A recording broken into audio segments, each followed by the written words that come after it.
It has been more than 4 years since I use an Android phone as my primary device, but when Samsung launched the Galaxy S23 Ultra earlier this year, I was sure to turn it into my daily driver.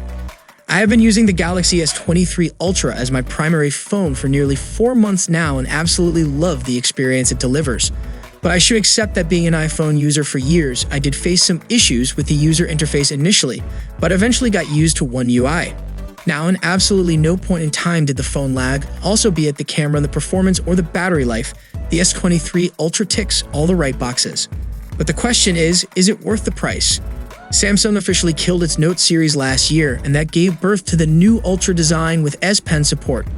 Well, I cannot really see much usage of the S Pen for regular users even today and feel that Samsung could simply get rid of it once and for all. Maybe in the next iteration, maybe not. The Samsung Galaxy S23 Ultra boosts the same design as his predecessor and comes in funky color options including green, phantom black, lavender, and cream. The one I am using right now is the classic green color option and it looks super premium to me. The S Pen, though, comes in black color with all variants. The S Pen sits right at the bottom and all you need to do is press on it and the pen will be at your service. I can feel the need to use S Pen as much. The only time I used S Pen was to click group selfies. As for the build, the S23 Ultra feels like a really solid device, so much so that it can take a beating or two easily, I believe. Although Samsung tried its best to balance the overall weight of the Ultra, it still feels slightly heavy in the hands. With the weight and the wide form factor, using the device with one hand can be quite a task. Now Samsung doesn't ship the Ultra with a back cover, so you will need to spend some more money on a protective cover.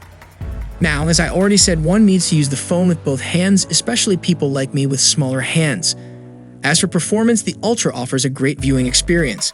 I watch multiple YouTube videos and movies on Netflix and browse to social media, and in all situations the device offered great performance. The visuals in most situations look punchy and sharp. This means you will love consuming content on the device.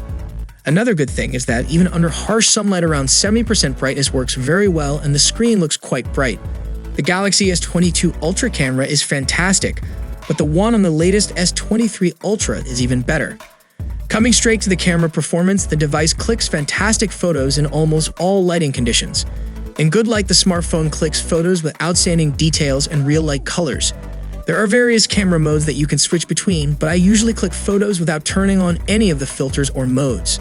The Ultra clicks photos that are Instagram-friendly and do not require additional editing. Even in low light, it does a great job. Photos clicked in limited lighting appear with pretty good details and also accurate colors. The good thing is the enhanced noise reduction technology helps with photos clicked in tricky lighting and the photos do not show much noise. Considering how powerful the new Snapdragon 8 Gen 2 processor is, the device is great for multitasking as well as gaming. I play Asphalt 9 on the Ultra and it ran smoothly and at no point did the phone lag.